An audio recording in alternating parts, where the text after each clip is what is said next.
Okay, here we go.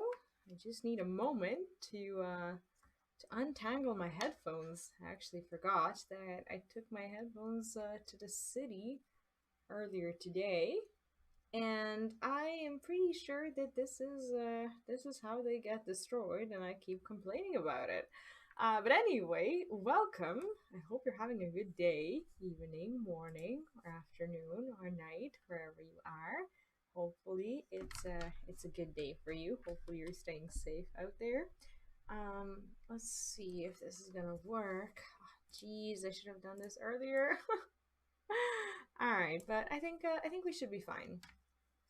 Let me see. Okay, I just want to make sure we actually have the sound. Ah, why can I not hear anything? That is strange. That is passing strange. Okay, can you guys hear me? That is strange. Okay, there you go. Okay, I can hear myself. You guys can probably hear me, and it is all good. It is possible that XSplit is a little bit quiet today, but if there's any problems with the sound whatsoever, just let me know. But yeah, I've been having a pretty good weekend. Well, my weekend has been kind of sort of prolonged, as I didn't spend the working week with my kiddo, since he was with dad. So I ended up actually having him picked up on Tuesday, I believe, and he's been with his dad from Tuesday to Sunday because last week he was with me the whole week, but next week we should be back on schedule. Hi, Victor, welcome back. How are you doing? So yeah, today we actually have a lot of stuff to do. First things first, I want to go through all this awesome stuff that you guys sent me on Discord, and well, yeah, just on Discord. Some of it is my picks, but most of it is what you requested. So we're gonna go through it. Hi, Lynette, welcome back. What's up? So we're gonna watch that, and later on in the evening, or is it? Yeah, it is evening. I always say afternoon because I'm trying to think of where my audience is from, but for me, it is evening. I would like to do some more of the story quests. I haven't really been active when it comes to leveling my Astro since yesterday. I think I'm still like maybe I'm actually like 54 because I managed to do the a few more roulettes, I believe, and that is pretty much it. So what we're gonna do tonight is I believe that I'm gonna be going through the story, and while that's happening, I'm also gonna be doing the roulettes. Because I want to make sure I get at least somewhat close to 60. That is my goal. But today we're gonna watch some movies. What's going on in chat? Got a cold morning and it's so good. Yeah, I read cold and I was like, do you have a cold? That wouldn't be good, but for as long as you have yourself a good morning, it's all good. And I hope you guys are having a great day. I have a bunch of cool stuff today that I wanted to take a look at. Just give me a second. Okay, here we go. I noticed that there's not a lot of new stuff when it comes to the community. Mostly what I've been noticing is that people have been massively playing stuff like Lost Ark, like Elden Ring, or they've mostly been just stuck watching like war streams and stuff. So it's been a weird week, and I've been I don't know. I've been looking for content to actually watch today and react to, but there's not a lot of stuff happening within the Final Fantasy community. Unfortunately, that is soon about to change. Hopefully, with the new patch and everything.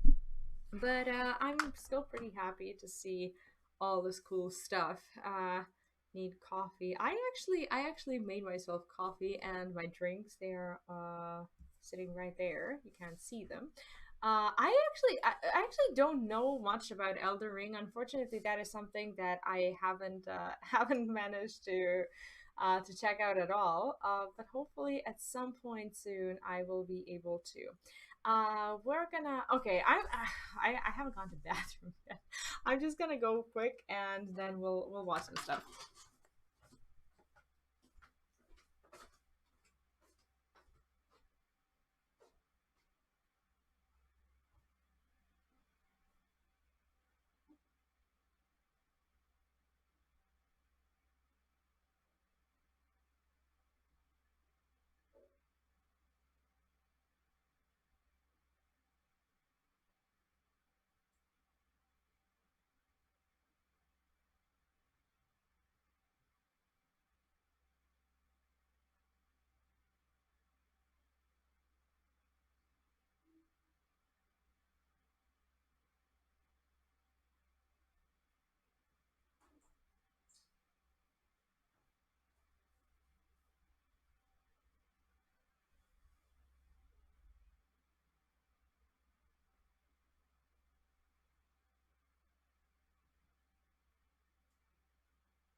Okay. Uh, how much is Elder Ring, by the way? Is it? I'm going to assume that it is not free to play. I actually don't even know how much the game costs. Uh, Waiting for the next event. Yeah, I guess, but you know, I'm not gonna be stopped by the fact that we don't have the new patches available yet. We are still going to enjoy all this good stuff. Actually, today's video, the first one that I wanted to see is the 5 mistakes everyone makes in Final Fantasy XIV. And do you know what? Like, I could watch a ton of these videos and still learn something, but it is Lucy's video, so we're going to honor that and absolutely watch it. If the sound of the video is like not okay, as in like too loud or too quiet or something, just let me know and I'll adjust it. I don't know if you saw this video, but I actually haven't. I saw it in my feed like a while ago, and I just you know, I've been wanting to watch it for ages. So let me know if we're good to go. Are making mistakes in Final Fantasy XIV. Yeah, I said what I said. It's a fact. You want to know how I know? It's because we all make mistakes, human. We're all flawed. Some of us, Kakra players, It's just funny how, like, when I started playing FF, I was, well, now I know that I was somewhat falsely led to believe that you can't really make a mistake in FF. You can just, like, you know, do what you want, play what you want, play the way you want, and you're gonna be good to go. But like, if you actually want to play with real humans and, you know, do some harder content, it's like you have to also learn the stuff, which makes sense. But coming from, I don't know, coming from WoW with all this, like, I don't know, somewhat of a PTSD, I guess, when it comes to I don't know, when it comes to just the overall, you know, trauma of being like expected to do stuff perfectly all the time. It was a relief to hear that you don't actually have to, you know, have to have it perfect. make more mistakes than others. But at the end of the day, we all have sins that can never be forgiven. Not even by Yoshi P himself. All of us are guilty of cringe gamer crimes. And if you think you're not, you're in denial. Never you fear, human. I'm here to help you through the process of coming to terms with your own personal failures. Hello, Before I get started, I have to make a tiny disclaimer. If you've been on this channel before, you know that all of my videos are extremely serious. I am incapable of sarcasm, and I would never dare to use it on the internet, where everyone else is also 100% genuine all the time. Satire is the lowest form of wit and all that. And because I can count all the way to 10 without getting confused, you know I'm the wittiest of them all. So all of my videos are serious, but this video is super duper extra serious. I advise you take notes. Starting with number 1, the biggest mistake, which is when you don't subscribe to this channel. Okay, didn't like Good that one. one. Cool, gotcha. Alright, no problem. Real list starts now. Mistake number 1, leveling more than one job. Are you a complex human being? Happen to like more than one thing? Have many interests and enjoy different play styles? Nope, stop right there. What, you want to play more than just one job? Do you have any idea how long it takes to get one job to best in slot in this game? 7 weeks. And that's you don't necessarily have to get it to best in slot. Like I personally am not the kind of player who would go ahead and basically get the best gear for all my jobs. But why is this so bad? Like I've only just started with this journey and I have like my 5 or 6 jobs at max level and I have no intention whatsoever of getting them the best gear. But damn. It's provided you can actually clear Savage. If you're a little idiot like me, then Tome Gear will take you even longer. Listen to me, if you want to play more than one job, who am I to stop you? But don't buy into the conspiracy that you can have multiple mains. What are you gonna do? Buy crafting gear? With whose gil? Your sugar daddies? I'm just saying the ERP market in Limsa is competitive, and he might not always have you as his favorite. Just like his lust, the funds will one day run dry. And you know what they say? A jack of all trades is a master of none. Forcing you to get every job to 90 just to unlock a mount isn't encouraging you to try different jobs. It's Yoshi P getting a sadistic little kick out of your suffering. What are you doing it for? The title? Everyone knows the only titles that matter are... I'm personally doing it for the mount. I saw it. When did I saw Amaro first? I didn't even know Amaro was a thing, I think, until you guys showed it to me on stream, and I was like, I want that damn bird. titles. If you want clout, just go become a mentor. Everyone respects those people. If I look at your search info and you have every job to 90, I get jealous. I get worried about your mental state. This goes double if your crafters and gatherers are also level 90. Log off for good this time, cause I can't stand it when you flex on me just by existing. Number 2. Oh yeah, expecting endgame content. Now that's funny. This is a biggie, cause even I am guilty of this one. This happens every new What does she mean by expecting endgame content? Like, it be... expansion launch, we get all excited, like, oh my goodness, there's new story quests, there's new jobs, there's new dungeons, there's extreme trials, savage. Oh man, that's so exciting. And then you finish all of that in a few weeks and there's nothing to do other than AFK in the new endgame city and steal glamours. Don't feel bad, happens to all of us. But I think we should maybe be a little bit ashamed that we think things will be different this time around every single update. A wise man once said, fool me once, shame on you. Fool me twice, Look at all these bunny boys standing next to hers. They all have like the same hairstyle.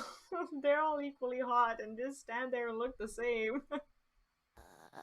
please perform CBT on me. At least I think I'm remembering that right. There isn't a lot to choose from once you've done all the above, really. There's, Mahjong and Triple Triad. Chocobo Racing, Bozja, Eureka! Everyone loves that! That's a crowd pleaser! Oh, and Glamour is a big thing in the community. Don't let the haters tell you that using a Fantasia every 2 weeks isn't content. Beauty is pain, both for the body and the wallet. There's definitely content if you don't play any other video games ever. If none of that sounds good to you, there is one other thing. Like, I think I'm not even gonna get to this point in probably about a few months to even a year or two. Like, how long is it gonna take me to actually level all my jobs, to level all my crafters, to finish all the side stories that I want to finish, and that includes those post-Moogle quests too, and the riddles, and Scholasticate, and whatnot. Like, when am I gonna run out of stuff? Like, I don't see myself ever being this person. I'm probably gonna bite my tongue in about a year, but we'll see.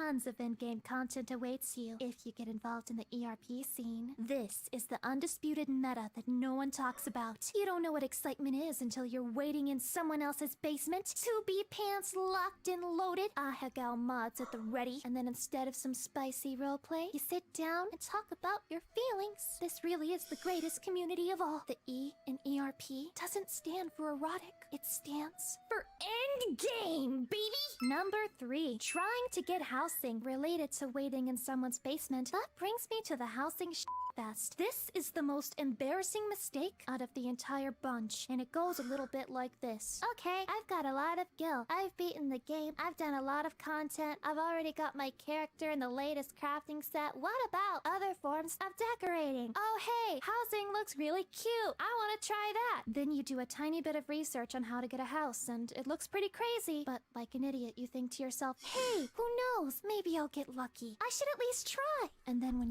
I think the time when I decided to get a house for our FC was the only and the best time for me to do that, because not long after that did I get sucked in to leveling and doing extremes and whatnot, and I don't think that I would realistically find the time to sit there and do nothing all day long. So, thank God I wasn't more involved with the game. Get there, surrounded by empty energy drinks as you click on the sign like a madman at 3 a.m., you lose the plot to someone who's botting clicks. Go ahead, report them. They will never be banned. They only used a bot to get a house. It's not like they told you not to spam cure on White Mage. Now that would be a ban-worthy offense. The botter knows Yoshi P personally. Their uncle works at Square Enix. They know what 7.0 is going to be about, and it involves the deletion of all Catgirl players. Wait, I wasn't supposed to let that slip. For legal reasons, that was merely a jest. Anyway, what I'm getting at here is that Yoshi P doesn't think Catgirl should have a warm place to sleep at night. So if you tried to get a house and failed, and you also play a Catgirl, that's the real reason why. It's the Lalafell Master Race, which pains me just to say it, but that's the truth. The rest of us should be grateful we can even enter Oh man, I don't want to be a cat girl. I want to be a cat boy. That's the stuff.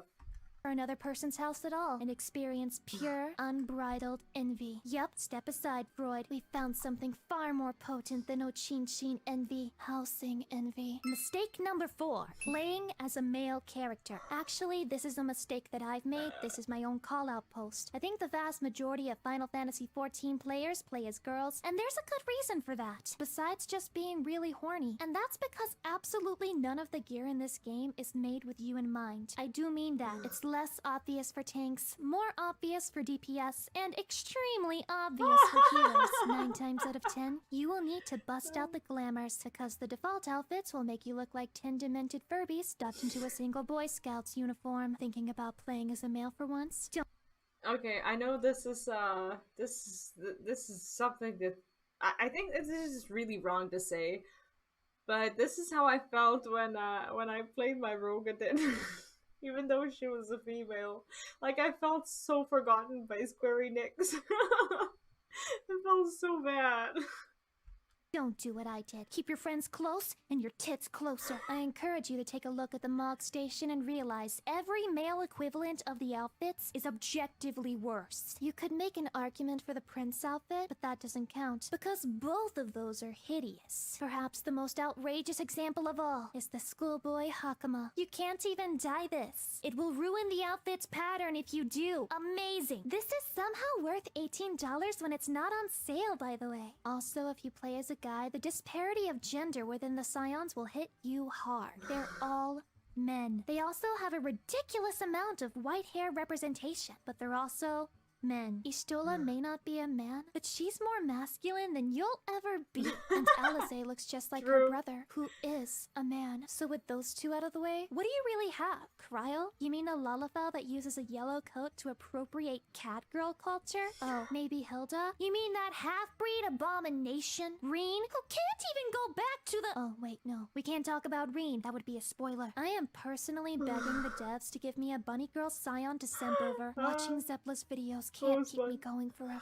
Number 5. Finally, we have the biggest mistake of all. The worst by far. If you avoided this mistake, you would have avoided all of the others by default. Installing the game. Don't do it. This game is a trap. It lures you in with promises of catgirls and bunny boys, and all it gives you is, well, catgirls and bunny boys, but it also gives you secondhand embarrassment. The first time you ever take a screenshot of your character, something inside of you dies. Yes, it's your pride. You're getting How is this turning out to be one of the best Final Fantasy XIV commercials ever? attached to these pixels on a screen, and you used to make fun of weeps for their waifus, but now you're no better than they are. It's a humbling moment. You are now obsessed with this game. You eat, sleep, and breathe Final Fantasy XIV. You actually care about improving your rotation. All of your glamour plates are full.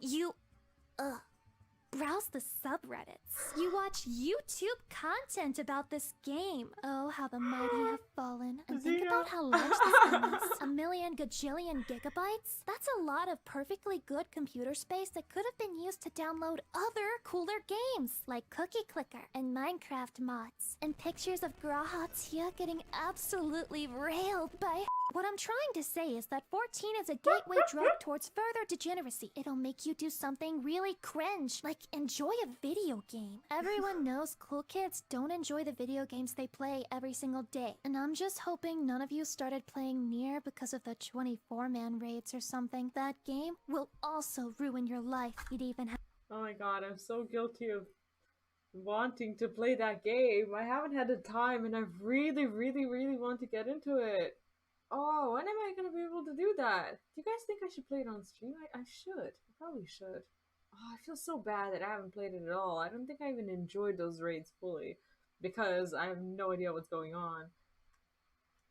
Has an achievement of shame, which you get from looking up 2B skirts several times, which I definitely don't have.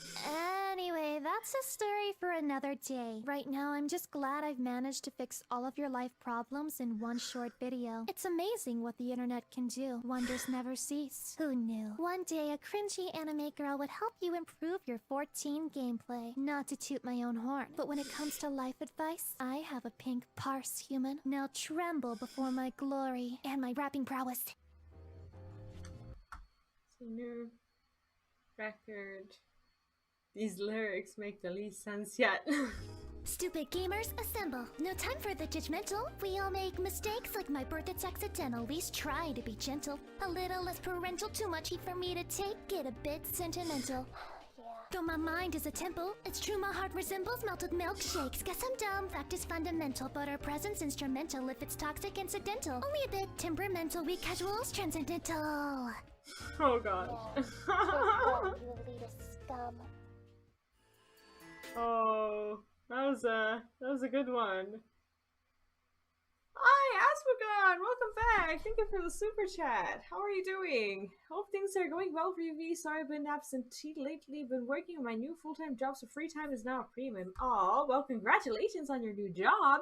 And I hope you're enjoying it. How have you been? Where are you working now, if it's not a secret? And also, hi Morgan, how are you doing? Welcome back. How is everyone today? Sorry if I missed anyone. Let me scroll up and see. Oh, I hate it when my camera is flipped. It's like, it looks like I'm looking, like when I'm looking like this. Oh, okay, it's actually looking like I'm looking at the screen. That's great. Alright. And my OCD is preventing me from being okay with having my jacket pop up on my stream for a longer amount of time, so it will go away. We will not look at it at all.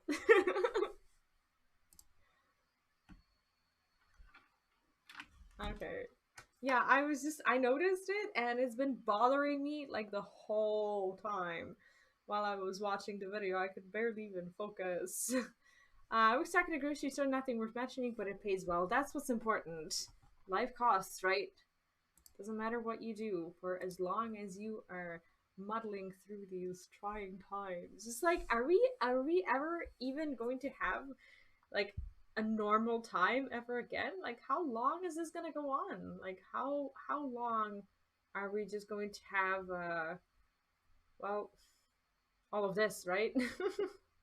It's just, I don't know, like, I just wish that for once the world would be like back to normal. Sorry, I digress. We were talking about your job and now I'm back to talking about world disasters.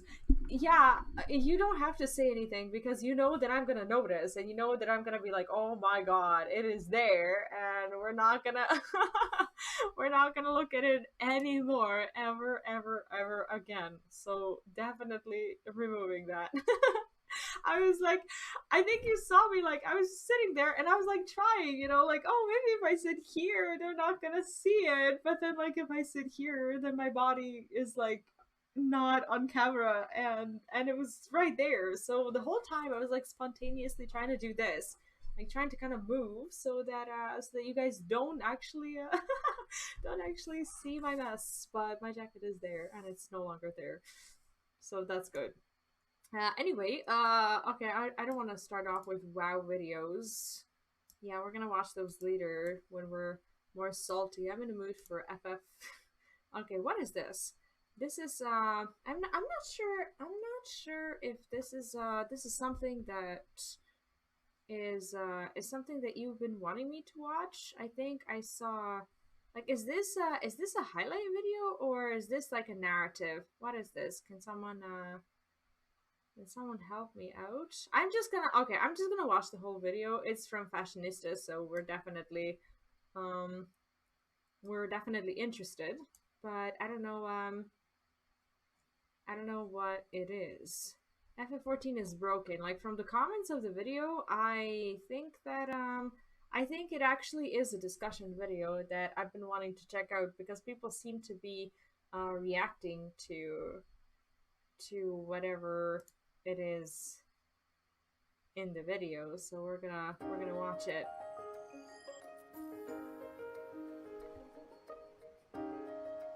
Aw, they always have such good intros. I love them. So beautiful. Like, this is totally worth watching. Like, I saw some people in the comments, they're like, oh, video starts at 2 minutes 30 seconds, but this is how you support someone. If you skip parts of the video, like, YouTube algorithm is just like, oh, you know, this video is like not worth watching. Hello there. It's good to see you here. I thought I'd film this in my old fashionista style. But anyway, hey guys, Vance here, back with another video. If you click this video, then you must be wondering why I think Final Fantasy XIV is broken. Well, here's some things I think that are broken with the game and how I would fix it. Well, maybe you might agree with some of my points. Can we just take a second to just appreciate this old school video style with just epic housing items and class transmog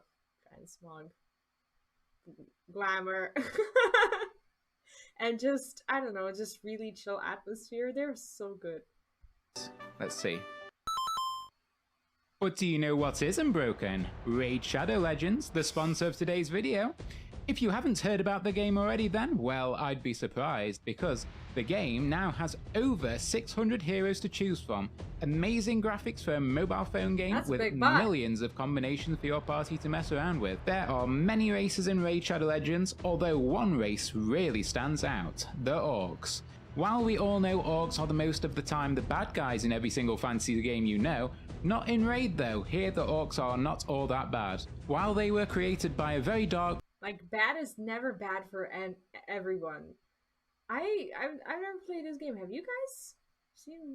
You seem to be excited about it. Lord, they have very good reasons to dislike most humans. After a long and hard war against the Bannerlords, High Elves and the Sacred Order, most Orcs have lost their homes and their place in the world. That sucks. The Orcs look really awesome, and you can see how much of the Orcs' personality and tribe shows in each design. Kreela and Golmok are two of my favourite Orcs. I think they look really cool. Needless to say, this is the best time to get started in Raid, and if you click my link in the description or scan my QR code here on the screen, you'll get a free starter pack worth almost $30. We're talking about a free champion, Aina, 200k silver, 1 energy refill, and 1 XP boost, and finally 1 ancient shard, so you can summon up awesome champions as soon as you get into the game. All this treasure will be waiting for you here. Keep in mind that... Oh yeah, I'm not a huge mobile game person. Well, coming from someone who used to play Hearthstone, but it's different because I would only play on PC, so... that this offer is only available for new players and only for the next 30 days. All this treasure and more will be waiting for you on Raid Shadow Legends. Thank you once again to Raid Shadow Legends for sponsoring this video, and with that, let's get on with the video.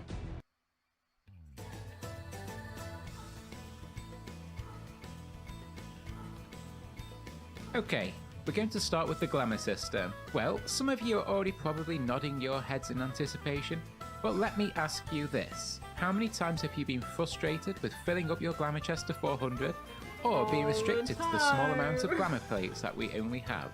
I just did have to update this due to the recent live letter. They are trying...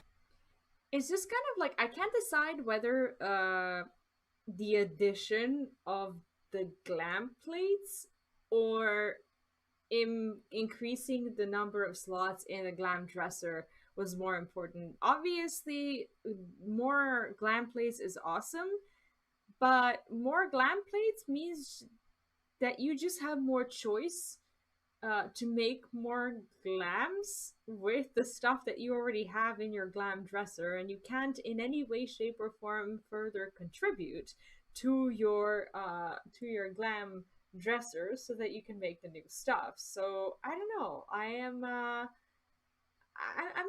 sure this was the right order to do things, but they probably know what they're doing and, you know, the reasons behind it. I didn't understand it when they were speaking in Japanese. I don't know if they actually explained why they added plates instead of the glam dresser slots, or maybe it's something that most people just want more. I don't know. This is just my personal take. To up the slots to 800, but that is only adding to the broken system that they have in place and not really helping things. It really shouldn't be a thing when the competition is currently doing it better, aka Guild Wars 2 and World of Warcraft. But hear me out. I have been wondering for some time though, why do we need the appearance of a glamour piece to be a physical item? Yeah, and WoW, in case you don't know, like once you obtain the item, you have obtained its appearance. So, for as long as you wear the item, or like just like equip it, so that if it's like bind on equip and not soulbound, it turns into soulbound, which means you can't trade it or sell it or whatever. After that, you can get rid of the item, and you'll still have the appearance in your like transmog or glam. You know, I'm not gonna say plates. It's just like a dresser or whatever. I don't know why it's attached to items. It's so weird. And remain in your bag or chest. Here's my solution to fixing the glamour system as a whole. Taking a look at World of Warcraft, for example, when you get an armor piece, the appearance is saved to a library. This is well done, Once saved, you can delete the item, sell it from your bag or whatever, and you'll still retain the appearance. I feel that Final Fantasy XIV could use a system similar to this, and it would be a better way to have glamour stored. Neko, hi, welcome back. Thank you for the super chat. Thanks for the support. Finally made it to another stream. Hope things go well and everyone has a good day. Thank you. I hope you're having an awesome weekend, and welcome back. How have you been? Picture this for a moment. Imagine we had a walk-in wardrobe, and in this hypothetical wardrobe, it displays every item in the game. But not only that, it tells you which dungeon and boss it drops from, That would be so or cool. if it's a Mog Station exclusive. Whilst in this walk-in wardrobe, you could mix and match items to create sets, even if you don't have the item, and save the set. It would allow you to view all these items on your character. Imagine if we had that. Like, Lulu doesn't often make these like discussion videos, but when they do, they're smart. They're very well thought of, and I'm loving this so far. As well. This would give so much incentive to go and collect that item piece. You could even include achievements for getting so many glamour pieces, sets, or special achievement. For getting that might be more of the harder to acquire items such as relics. You could even view all of the emotes in the game there too. Psst, Loki, Yoshi P, just please steal World of Warcraft's standard system. We won't tell, I promise. If that were to never come to fruition, there is one thing that bothers me and that I would really like to see. More of a quality of life thing actually. It would be really nice to see the ability to save hairstyles to certain outfits. This is true, but that's not what I was gonna comment on. The cat boy talking to you actually makes you feel like they're discussing these things with you. It's such good editing, and the camera movement and everything. It just makes you feel like they're not recording it within the game at all. I'm so impressed. Because darn, Lulu's spiky hair doesn't really suit a lot of my glamours, especially ones with helm items. And even if that's too much to ask, can we, for the love of Alphano, be able to skip the damn cutscene with the aesthetician? Next up, the graphics. Praise Yoshi P and the development team for finally heeding out our prayers. They are uplifting the graphics and textures throughout in the next coming expansion. The lighting there is updates one are hope, sick. and please, I really hope to see the textures fixed on some of the older NPCs such as Hien or the older versions of Xenos. Oh, the blanket! I know, right? Oh. I did see mention of new animations coming though. I just want to point out something. Final Fantasy 1.0 had some really nice animations, especially the movement ones. Take a look at this. Notice when the character is running, they're pivoting from side to side depending on the direction they're running. And look at this, the running animation comes to a stop. It looks really cool, don't you think? Yeah. Please, Yoshi P, just bring that back. Comparatively, 1.0 looks better, and I really hope they... That's so cute. It's like realistic, you know, running and not running anymore. It's like when you stop, you actually do these movements with your arms. I never even saw this. Wow, that's amazing. Animations just to make the character feel just a bit more alive. Next, the combat system. When I first started playing this game in 2013, I remember the Europe servers were located in Canada. As you can imagine, the lag was pretty horrendous with a constant ping of at least 300. Asmagun, thank you so much for dropping by today. Thanks for the support, and I hope you have an amazing, amazing stream. Are you going to be streaming Final Fantasy? And enjoy your first day off. Jeez. Take good advantage of it. Yeah, the animations look so sick, right? Pretty much everyone I knew had to use a gaming VPN just to run the game stably. Anyway, I do have a slight gripe that I feel the combat system is still stuck there designed for the poor internet connection speeds. With a long GCD, I feel over time they have tried to tighten it up, but I feel for the gameplay to feel even more enjoyable and responsive and satisfying to lower the delay and GCD.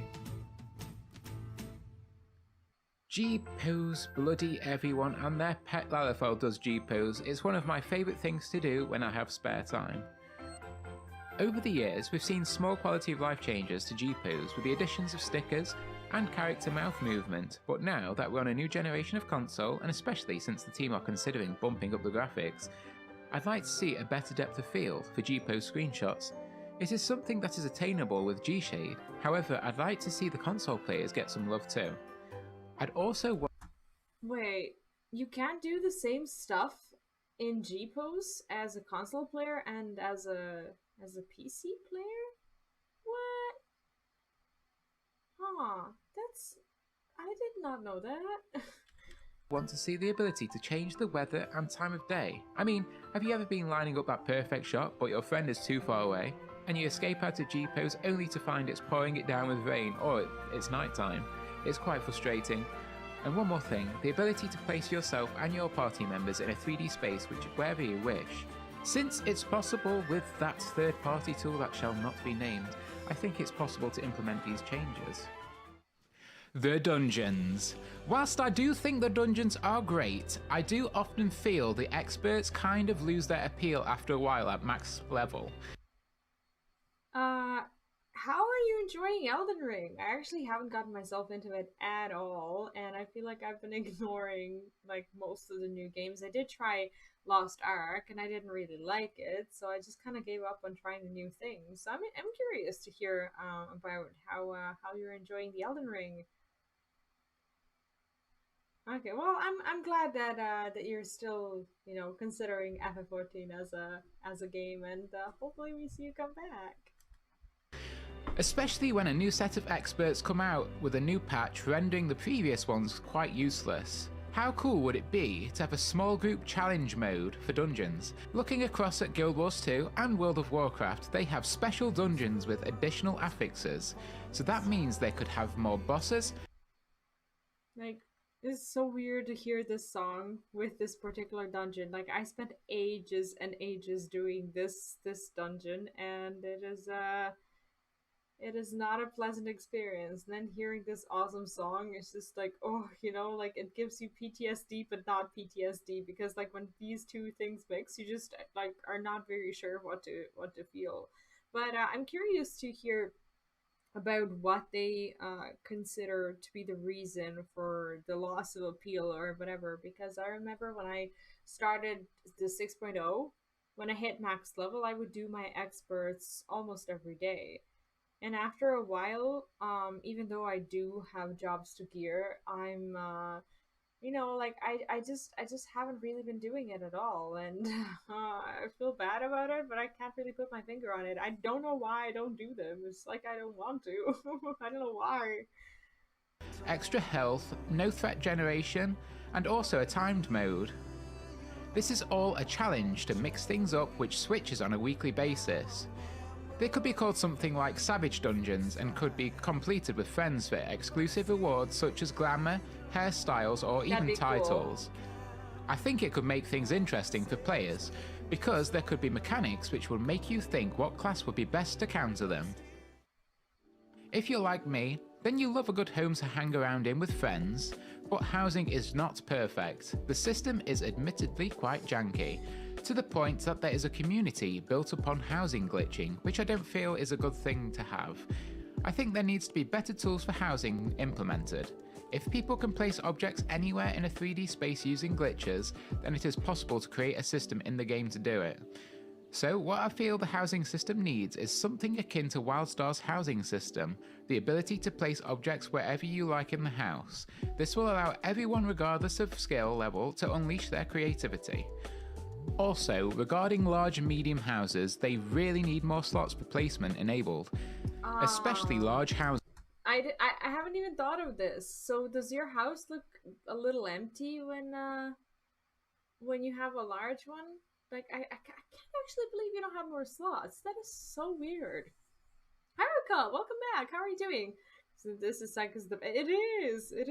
Oh, I didn't know you upload videos on YouTube. I'm gonna have to check you out. It's quite often that I'll go into a large house and people just block off the basement. It's because there's just too much space for items allowed to be used. Now that we're in 2022 and everybody seems to be on newer hardware, the limit should be raised in my opinion on placement. Okay, I've shared some points.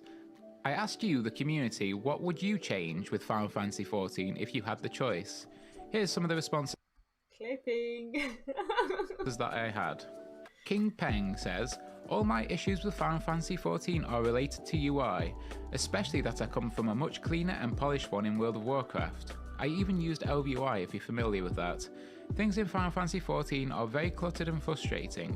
I don't mind the shapes or old school looks, it actually adds a classical flair to it, but I really dislike how clunky things are and how they can be tedious to go through every day, like repairing your gear, the market board, retainer, UI for example. Yeah, TLDR, please give better UI.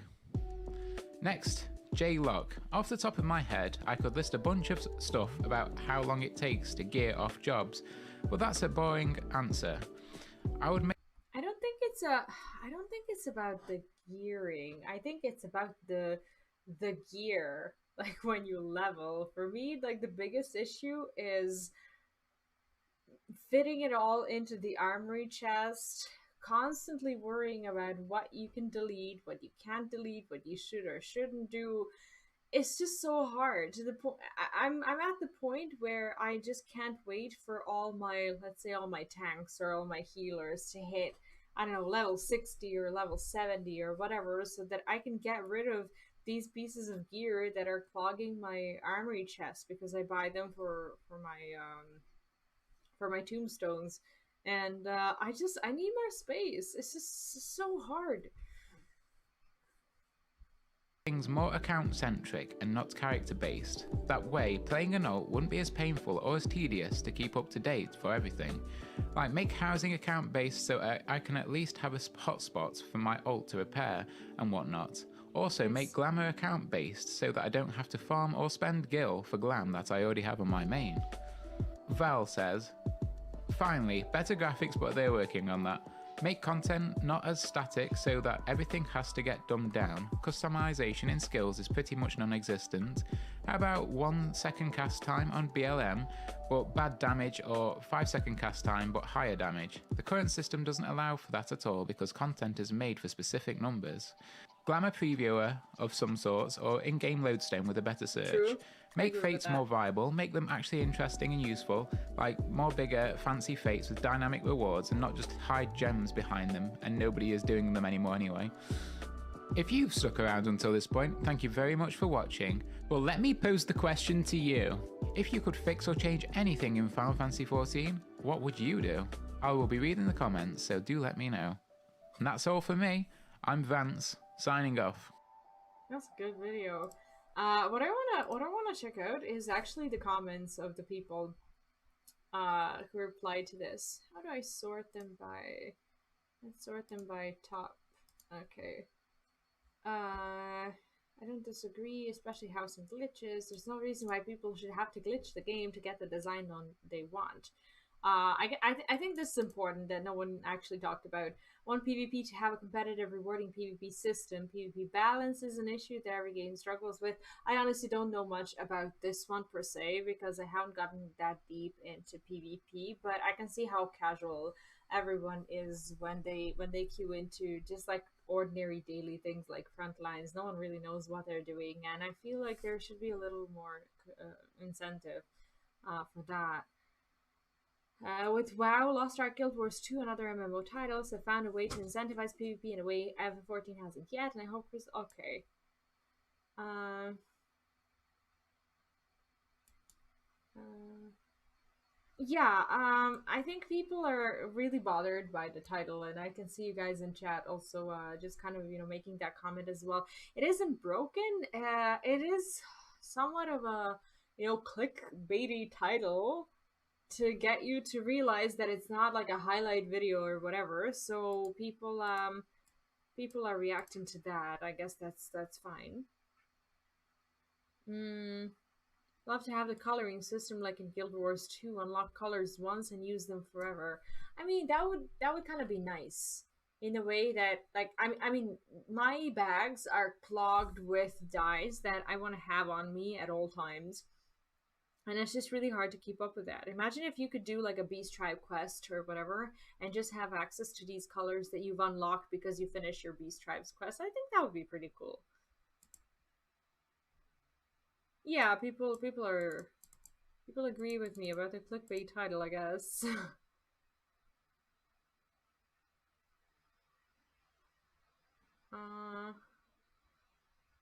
Says on the part about the Glamour System, I believe Yoshi P said it in an interview a few months back that they tried implementing WoW's transmog collection system and it constantly broke their test servers. Feels bad. Guess they have to work on it a little more.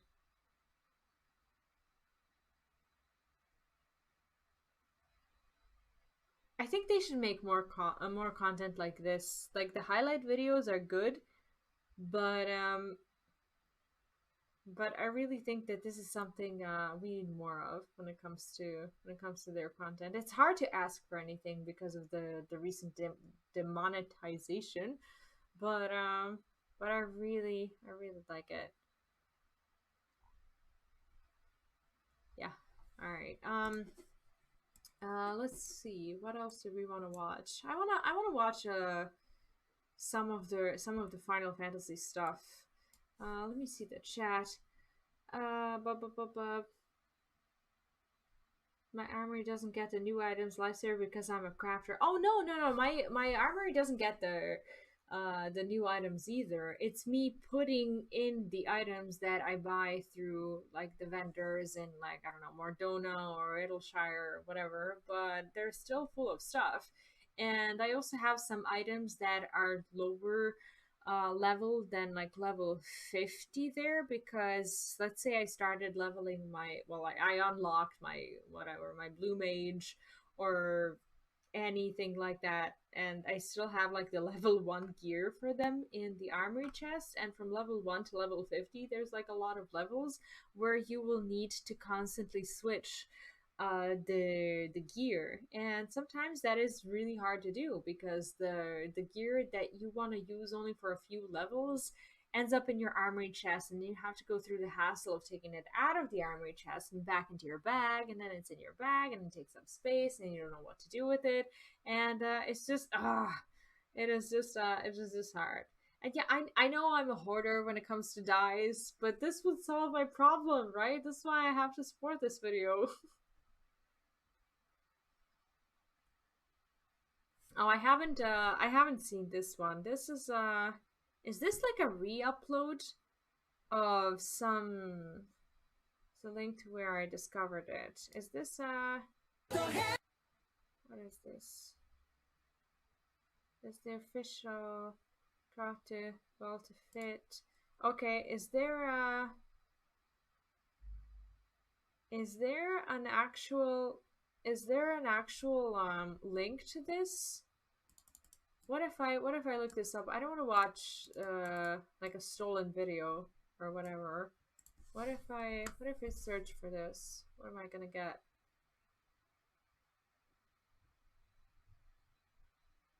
Ends up, is this what it is? Cause I don't know. Ends up MV, but it doesn't say that it's the Final Fantasy. I can't find the original video. Does anyone know? I mean, this is the only thing that's there. I don't know, I guess. I don't know, I can't find another one. What is this? Is this just like a song? Got it. Where, did you post it on Discord or something like that? Because I can't find the original video. And I don't wanna,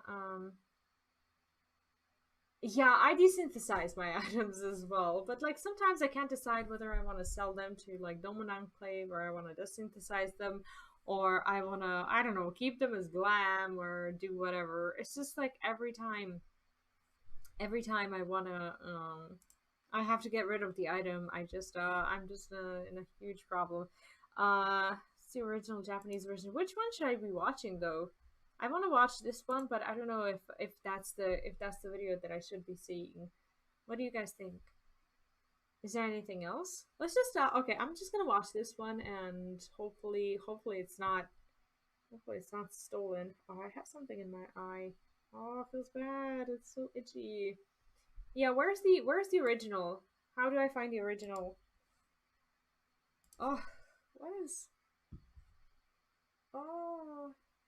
It's an AMV. Should I not be... Okay, let's try, hands up. Is this what I'm supposed to be looking up? I posted the link on the chat. I can't see the link because the chat automatically filters out links. So if you can post it... Are you on Discord? If you can post it to Discord for me, I would appreciate it.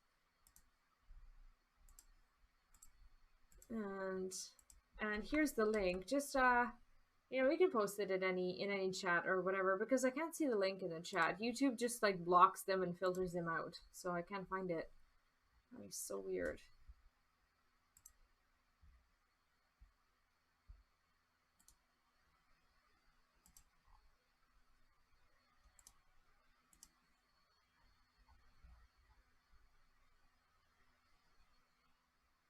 But I do want to watch.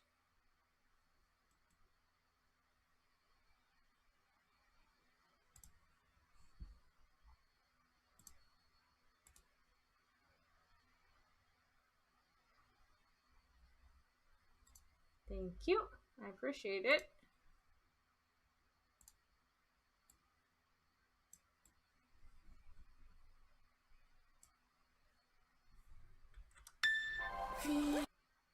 Oh, so the video, for some reason, the video that I was about to watch is like 2 minutes and like 21 seconds or 29 seconds or something like that. So this one is a little longer.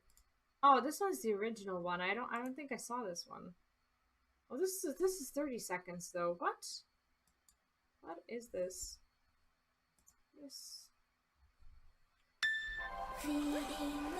Okay, I want to check out the original.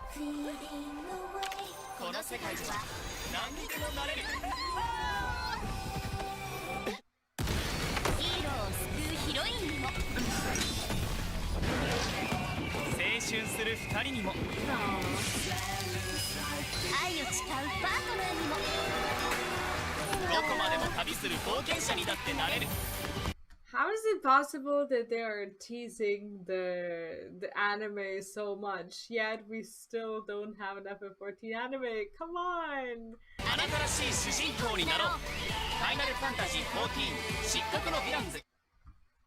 Oh gosh, we need it! We need it! Oh, it is a good commercial though. This is I'm not sure if this is like a joke video or not.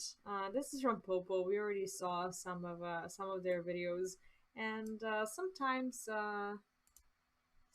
they're a bit biased, most of the time justifyingly so. And I've actually been wanting to see this one. Feel free to post your videos in there's a stuff to react to channel in the Discord, and you can spam your videos there. And on Sundays I do these streams, so I'll catch up with them and I'll watch them. I just want to see what they have to say about this, because I don't think I followed all the news.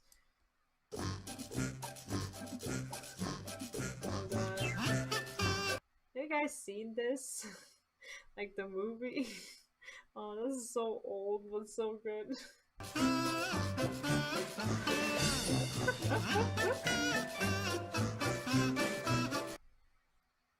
What is this?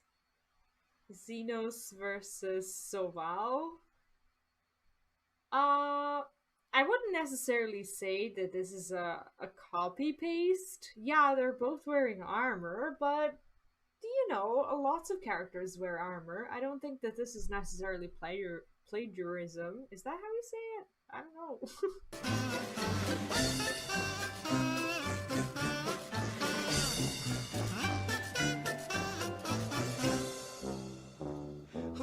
This is cool though. Shadowbringers announced November 2018, November 2019. This is around a time when people didn't even pay a lot of attention to what was happening in Final Fantasy. This is actually before that great big exodus of players, but I don't know when the first one happened. I think that was around the time when Zeppelin joined the game, and I'm not sure if that happened like before or after like November 2018 or whatever. I think it may have happened way before, because she was already playing during Heavensward and Stormblood. May have been before.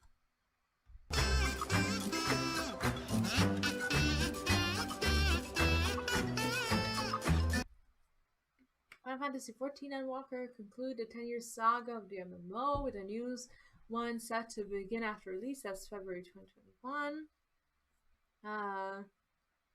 Patch described as final chapter of World of Warcraft 3 saga. Like, there's a really good book called Steal Like an Artist, and the book describes how you shouldn't be feeling bad about taking some of the ideas from the people you look up to or other content creators or whatever, for as long as you shape it into something that is of your own doing, something that is a part of your own legacy or whatever, because you can't really be the same as someone else no matter how hard you try.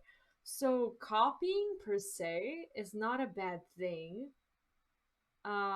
for as long as you're not actually trying to steal the very same content and put it into your own game, which I don't think has been the case with this. But I do think that, you know, the finality of the 9.2 has been a little bit forced.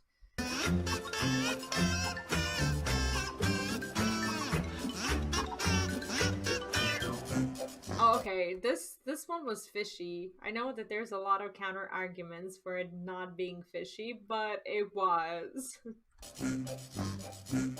It was just so weird. They will invoke our mightiest spells of creation to birth an entity of all-encompassing magnificence, and then they will rewrite the laws of existence. He's been focused on reaching this place called the Sepulchre, to go into this place of power and to really rewrite the rules of the universe. Okay, I get it.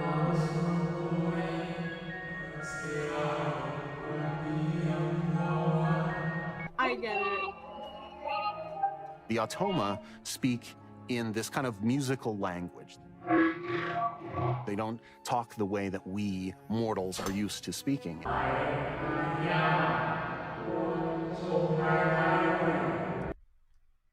Okay, I can't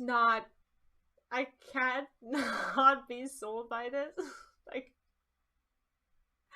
okay, this is actually a little painful to watch. To be honest, like, I'm not gonna lie.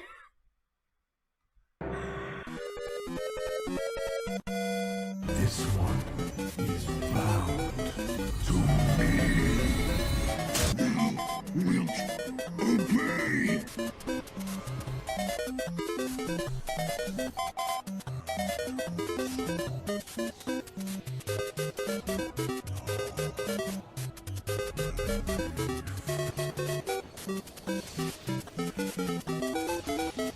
Okay. Okay, I'm out of excuses. I'm out of them.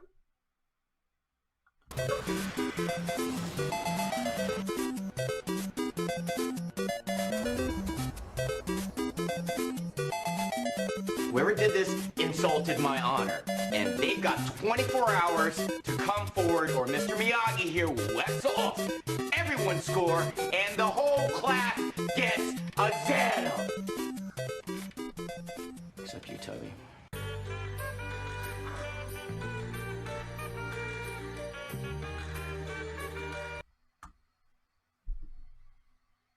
I was ready.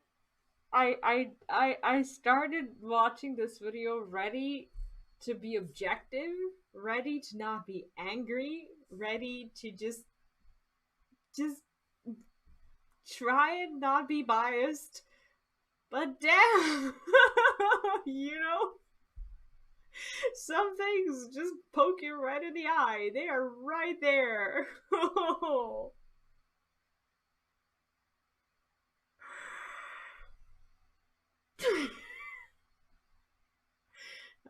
That was painful. That was really painful to watch. I'm sorry I had to put you through this.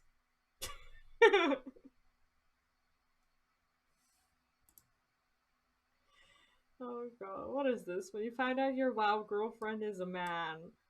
Okay, not sure how many of you do play WoW, but it's a short clip.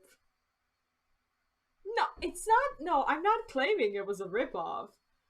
I'm just saying the way the video was made hurts because it was a very well done video to try and make you think that it was. I am not a developer. I have no idea what happened within their offices. I can't claim that it was or wasn't.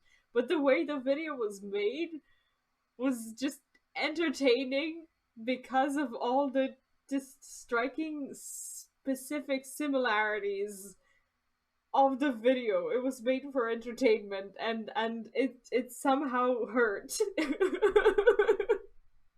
That's all I'm saying. But I'm out of ways to defend these cutscenes. Also, welcome back, Cupcake. How are you doing? Oh, Goldshire. If the lieutenant is indeed a woman, as she claims to be, then, my friend, she is suffering from the worst case of hemorrhoids I have ever seen! That's why Roger Pedactor is dead! He found Captain Winky! What did I just... What? No, we're not gonna watch any more of these clips. That was quite something. What is this? This is... Okay, original song. Is this like an edit? Is this a re-upload of the... What is this? This is... I don't even know what this song is. This is not Final Fantasy. This is something else. And someone made a version of this song. I don't even know the original song, but yeah, let's listen to this. Not sure what this is. This is something you guys posted on Discord. You probably know what this is.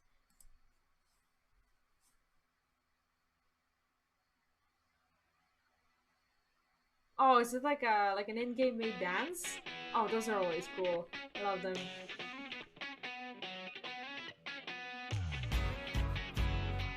I love them because sometimes I just like stop and stare at all the glam and I'm like, ooh, this is my next one.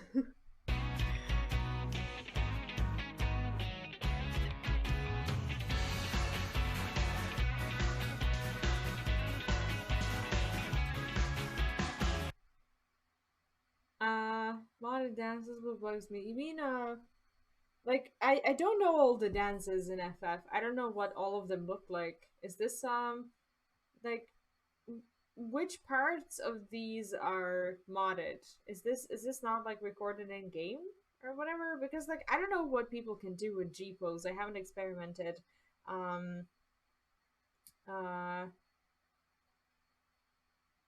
experimented with it a lot.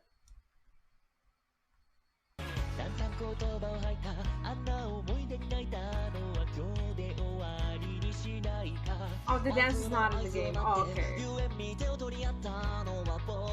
Oh, feels bad.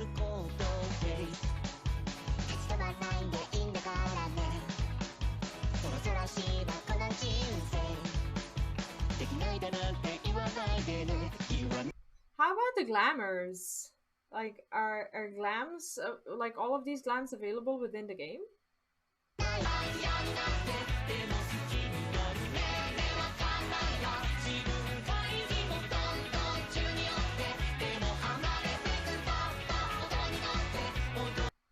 Like, I mean, normally not a huge fan of modding or anything like that, but like when I take a look at this like dance, like the way the characters move, it looks like they've come to life, doesn't it? Like it's so realistic.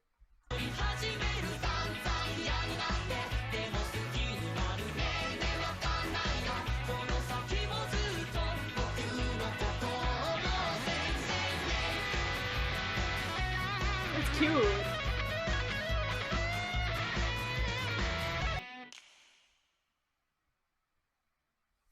Yeah, sadly it's the third-party tools that get used, but I don't know. Like I'm not against it for the purposes of something for something like this, for like creating a little bit of art and a little bit of entertainment. It's not like you I don't know. Probably the one I made for Handwalker got me a copyright claim. Copyright claim for the music? Or for pieces of footage. This is a video, I'm not sure how many people are actually even going to see it, because usually you're gonna get the copyright strikes if someone reports you. This video doesn't really have a lot of views. I can't imagine a lot of people actually just like going out of their way to report it. But like, who knows? Okay, I wanna watch some of these videos. I'm going to continue to further bother you with Psych2Go because they are freaking awesome, and this is one of the. I'm not sure if this is the one that you posted on Discord, but I thought it was gonna be worth watching because I decided to also do a little bit of lifestyle content as well, because you know, it doesn't step away from the brand because we often talk about these things, and Psych2Go is just such an incredible resource for these things. They're credible and they just offer good advice. So we're continuing with it. That day I got Newt. Were you a partner? Because like copyright strikes, that just means that your video is gonna be either unavailable, or if you're a partner, if it's available, it's gonna be demonetized. It doesn't necessarily, like there's a difference between like a copyright strike and a copyright claim. Those two are different. Like this, I get the. At first you mentioned the strike, but now you say claims. So I'm not sure which one of those you mean. Okay, these are like I think these are so cute, and I love how they have like a little sprout on their head. That looks almost like a Final Fantasy sprout. It makes me think, like whether or not they actually know about the game, whether or not they're gamers themselves, because sometimes they use the slang and talk about Discord and stuff that I think are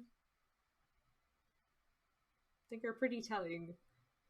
Hey there, Psych2Goers, welcome back to the channel. Did you know that it takes about 21 days to form a habit? Wow. Imagine how many habits you might have picked up over the years. Some of those habits might be healthy and life-changing, but there might be a few habits that are toxic and not as good for you or the surrounding people. In today's video, let's find out more about habits that might be toxic. So with that said, I wonder if you can also, well, I guess it depends on the habit, but I wonder if you can also break a habit in like 21 days or less. Probably not, because some of them are so damaging and addicting that it just like takes a while to get rid of them, unfortunately. Here are 5 toxic habits to avoid in life. Disclaimer, this video is not a substitute for professional advice, but general guidance. If you can relate to any of these signs, please know this feedback is not meant to discredit anyone. It is meant to be a self-improvement guide for those of you who haven't been feeling a little stuck. We advise you to always listen to your intuition and always do what is right for you. Like, they're humble and honest. That's why I like their channel. But they're also, like, they use studies and stuff to back up their videos, which is why I trust them. Number 1. Gossiping. If you know, you know. Dishing or tattling, call it what you want. Gossip is idle talk or rumor, especially about the personal or private affairs of others. Many may have participated in gossiping in some way or the other. Although it isn't possible to never have negative thoughts about something or someone, you can control what you do with these thoughts. Do you guys feel that gossiping as a form of behavior has been normalized with like the coming of social media? It's like before, I remember when I used to go to elementary school, that was like 2000s, like 2001, 2, 3, or whatever. Like, gossiping was a big deal because you actually had to go out of your way and like think of an event or whatever that you want to talk about to others. But these days, all you need to do is like go to someone's like Twitter account or Instagram or whatever and be like, hey, look at this person's picture or whatever, what were they thinking? Or you start like, I don't know, just bashing them because of something that they said like on the internet. I don't know, like I think it got a little bit worse because of that. A good alternative to saying it out loud might be to write down all your thoughts in a notebook or on your Imagine someone finds it. phone, or tapping into your voice recorder and speaking your mind out. A word of caution though, don't let it fall into prying hands. Number 2, not forgiving yourself. Everyone makes mistakes at some stage of life or another, period. But to find happiness, you must be able to let go. The consequences of those mistakes do not define you. This is so hard when you don't have people around you who are also willing to forgive you for your own mistakes. Like, if you, no matter what you did, well, almost no matter what you did, I guess, because there are some extremes that are just like, I don't know, just too bad to be like forgiven by, I don't know, by people. Like, if you go and I don't know, just wipe out a lot of people and you ask for forgiveness, it's obviously going to be a bit harder to earn one. But like, when it comes to these normal things, like the everyday mistakes that we do, you also have to be surrounded by people who are willing to not only forgive you for those mistakes, but also encourage you to forgive yourself. So I think it starts with that. Like, for as long as you have a good support system that encourages you to get better, that's all you really need, right? Mistake being a main word here. Forgive yourself and learn to walk through the pain of your past mistakes. Hanging on to these harmful feelings indefinitely negatively impacts your mental health. Only one thing is certain: they leave behind lessons. It's important to learn to laugh when things go wrong, because sometimes they will. Self-forgiveness is the intentional preservation of inner peace and a reflection of a healthy self-concept. When you acknowledge, like, I'm on the other side. I think I need to get better at like forgiving people without having to talk to other people first who like let me know that I should be more forgiving. Like, I need to start making these decisions myself as well. And I think I'm a little less forgiving than what I should be. But yeah, it's something to learn from. acknowledge your faults, affirm your emotions, take responsibility, discover your inspiration, consider the lessons you've learned, set clear boundaries, treat yourself with love, compassion, and gratitude, and make amends as needed. You're being human. Number 3, blaming. It's easy to blame your actions on someone else, but is that the right way to go? Everyone likes to indulge in a good challenge every now and then, so why not challenge yourself to own up to what you might have said or done?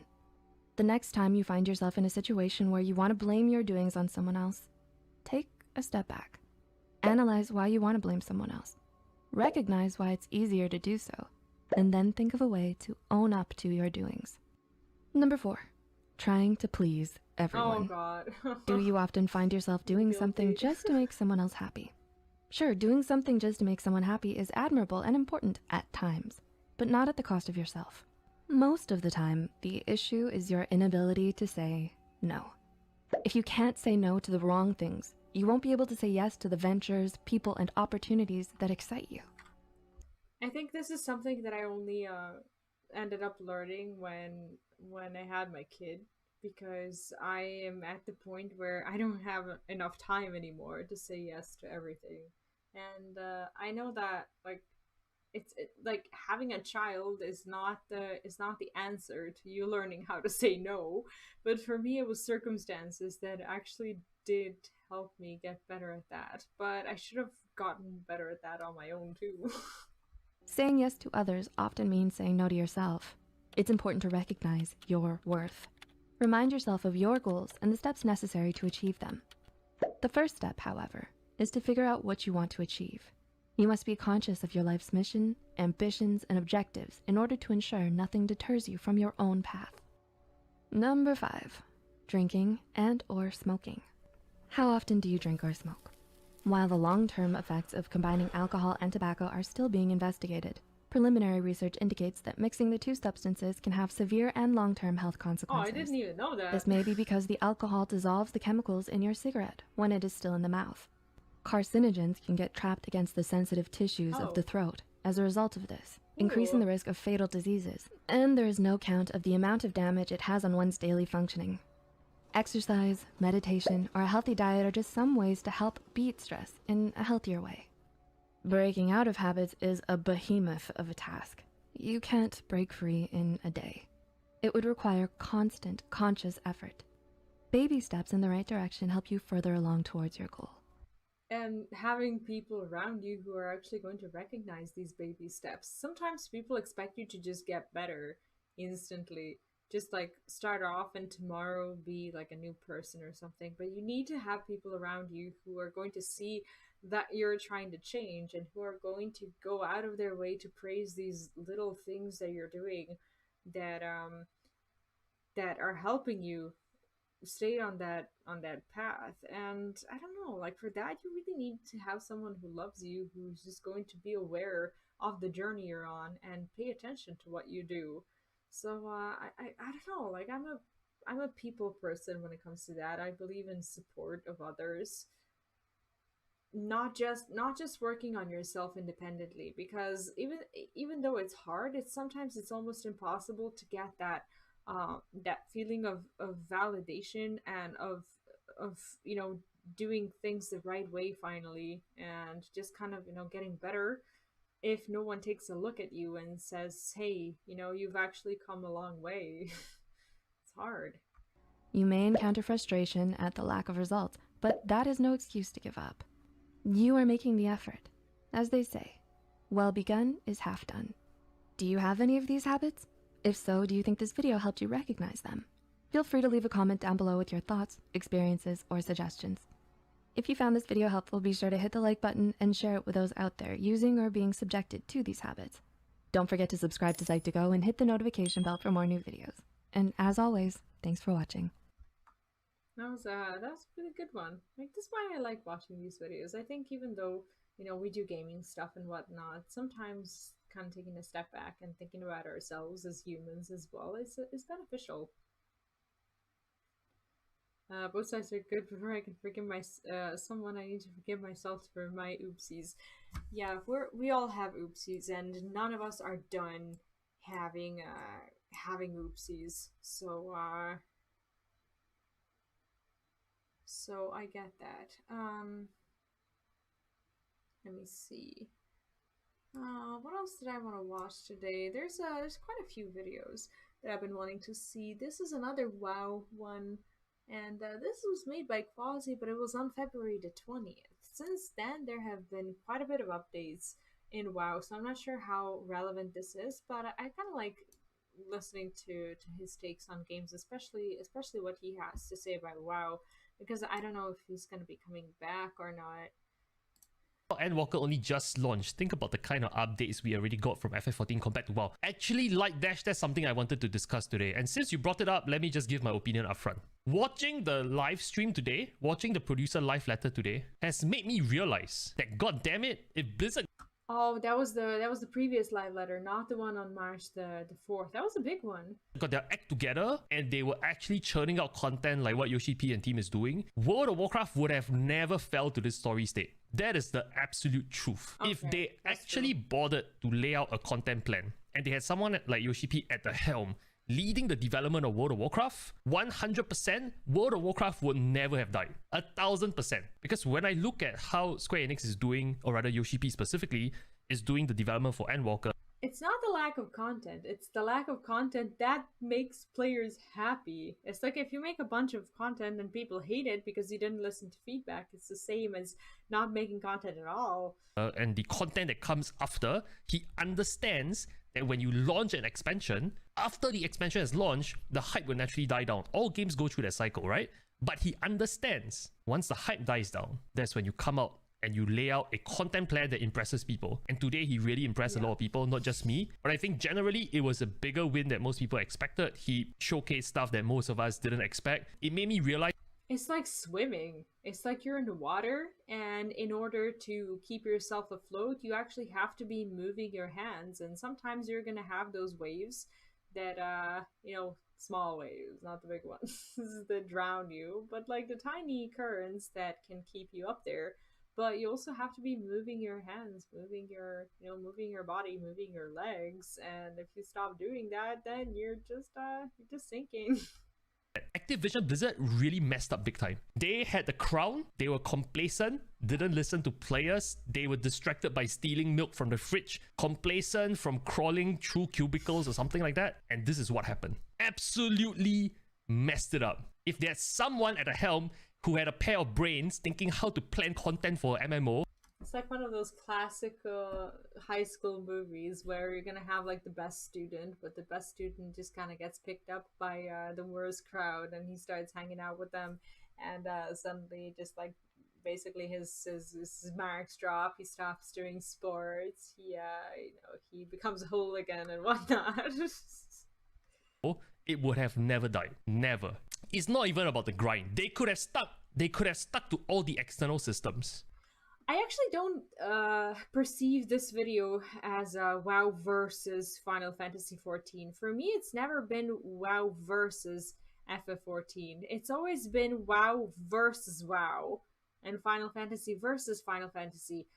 Because at the end of the day, all you really want is for your game to beat itself at its own game. Like, you can never beat another game because another game is not the same game as yours, and you're always going to be attracting a different crowd of players.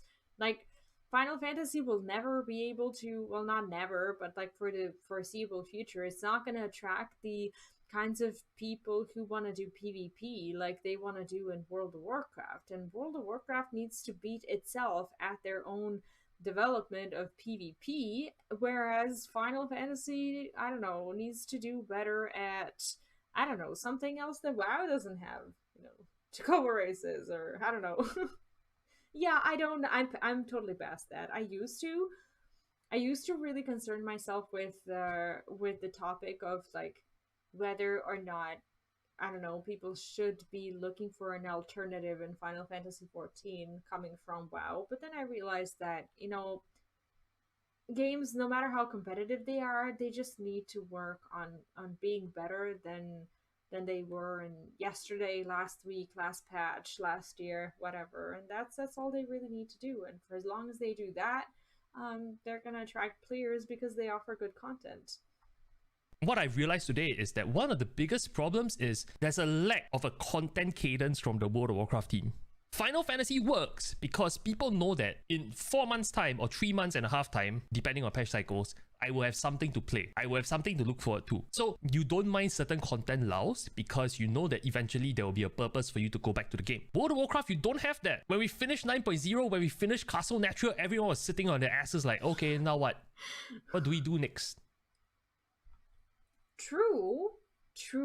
Like, when it comes to Final Fantasy, right now, okay, regardless of the fact that I do Final Fantasy content and that I, want to stay in touch with the game, get better at the game and whatnot, the fact that there are some updates to look forward to gives me a foreseeable timeline for me to be like, okay, I've got about a month. What am I gonna do? And it makes me be able to plan my activities.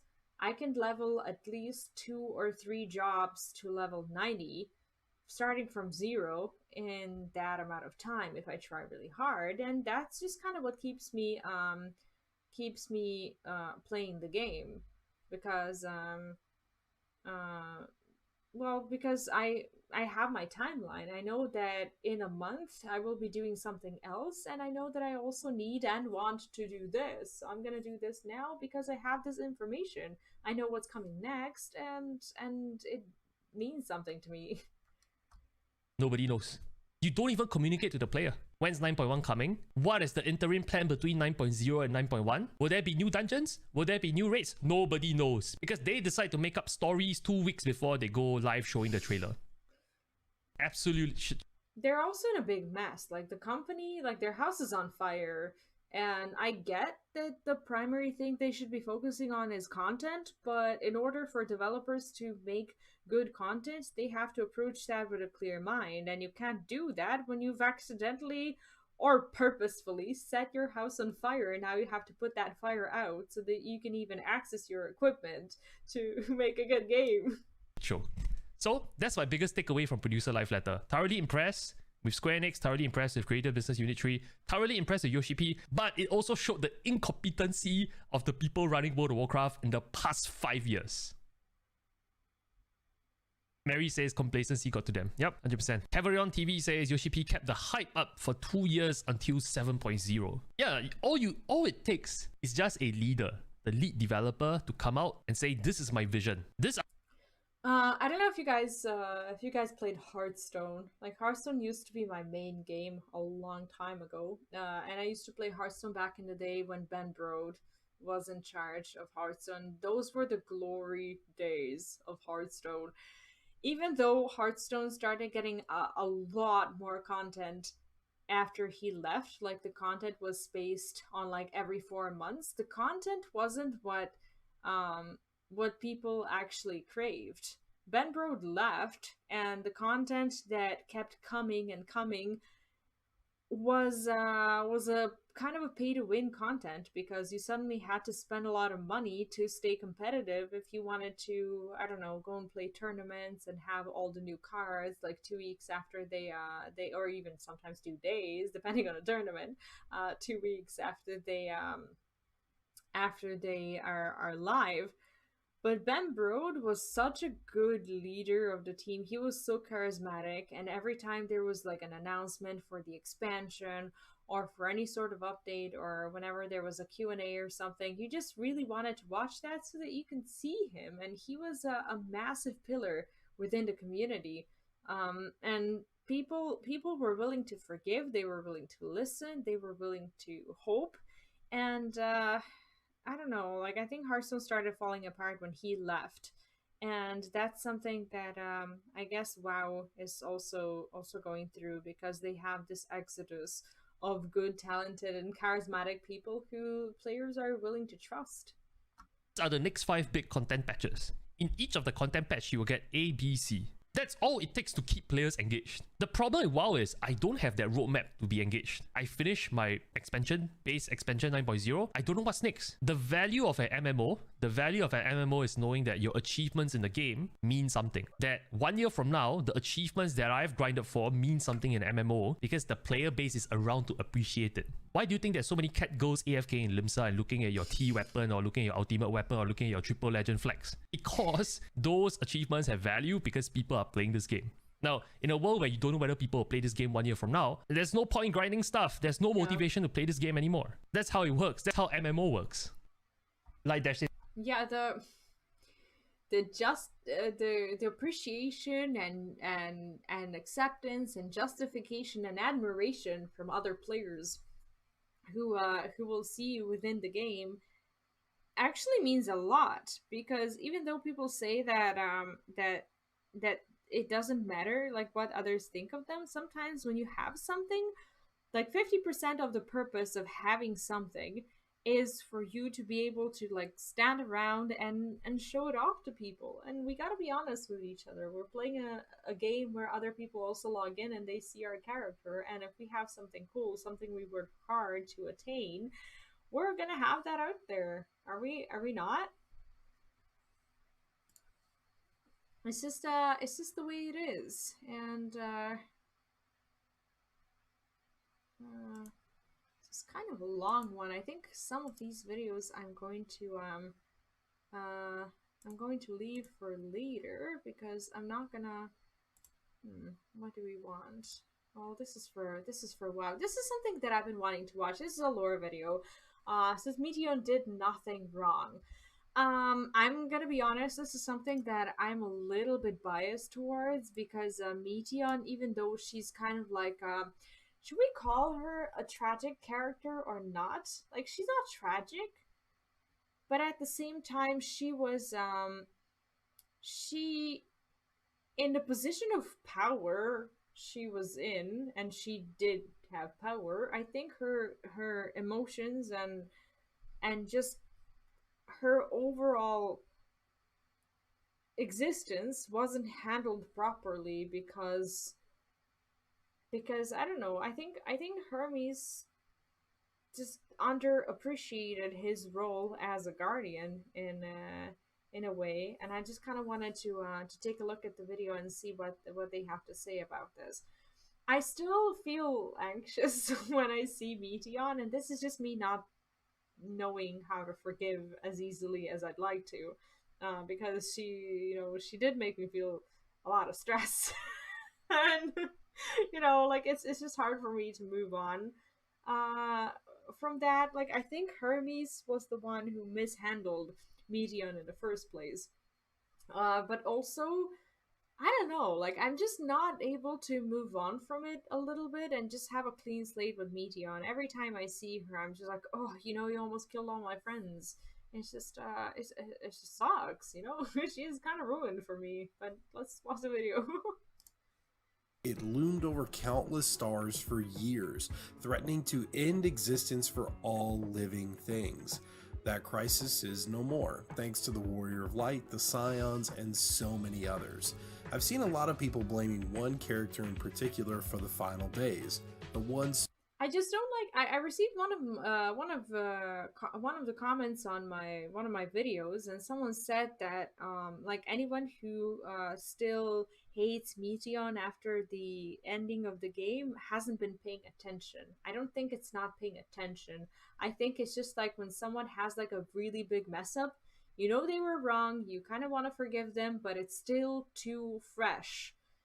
And sometimes an hour or 2 hours of going through the MSQ is not enough for you to let go of these feelings of rage that you feel towards them. Like, closely connected to that catastrophe. I'm talking about Meteion. This may seem like a controversial stance, but Meteion is not responsible for nearly wiping out all life in the universe. No, I don't think she was. Let me explain why, and point the finger at the person who's really to blame for the final days. But before I do that, another massive spoiler warning, as we'll be exploring a lot of Endwalker's story in this video. Enjoy. Obvious. Hermes was just a bad daddy. Meteion is one of the most unique creatures the player encounters in Final Fantasy XIV. We don't meet her until just beyond the halfway point of Endwalker's story. Now, she was created by Hermes, an ancient residing in Elpis on the planet Aetheris. That's where the Warrior of Light lives, just many, many years in the future.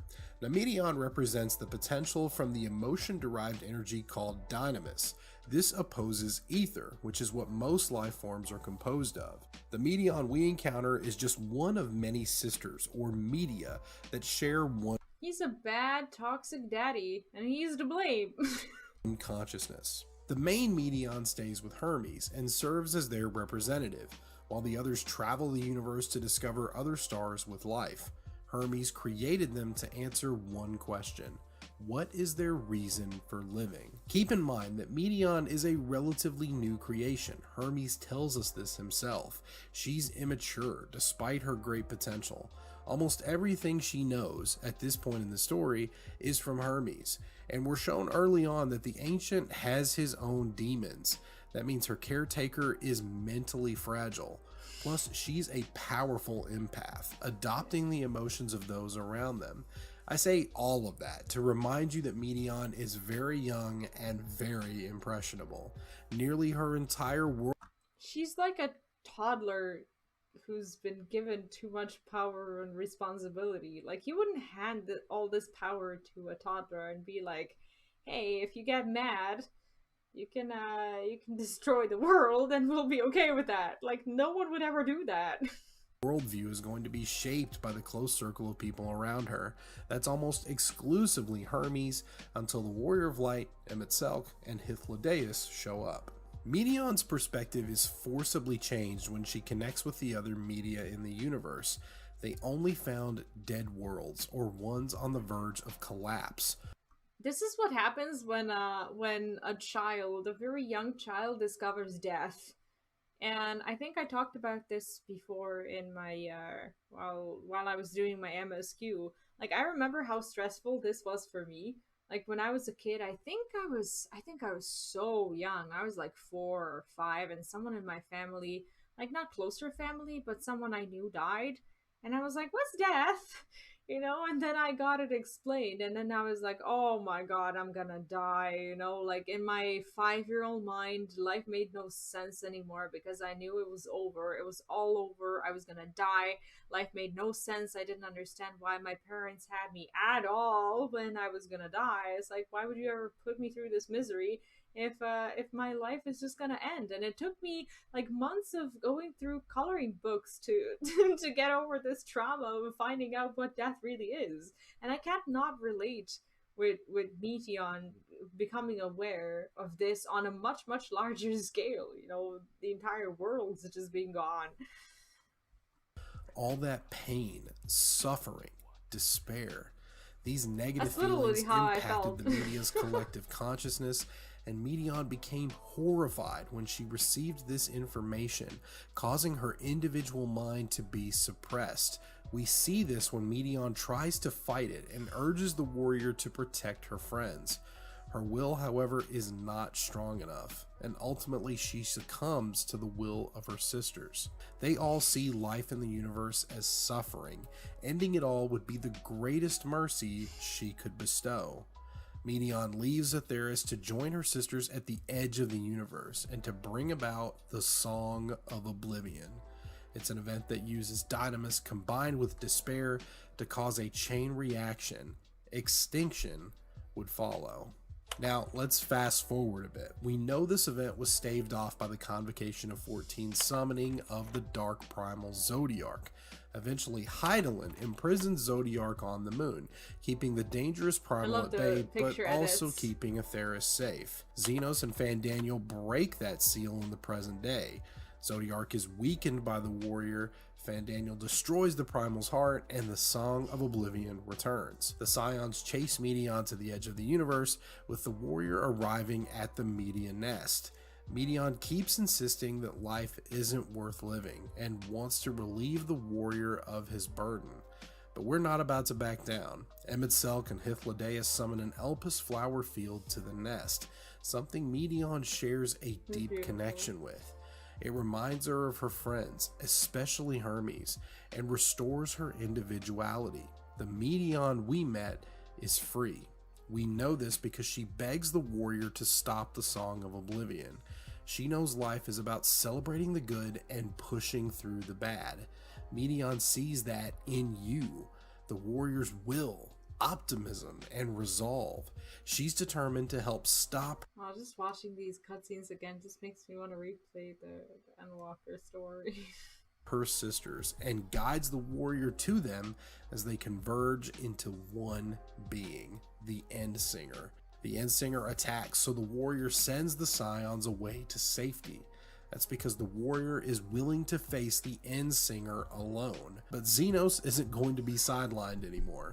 The combined efforts of so many people destroy the End Singer and end the Song of Oblivion forever. Medion survives. Although she broke free of the despair that swallowed up her sisters, she still mourned on everything that's happened. Like, in my eyes, Medion here is still a toddler, but a toddler who messed up like real bad.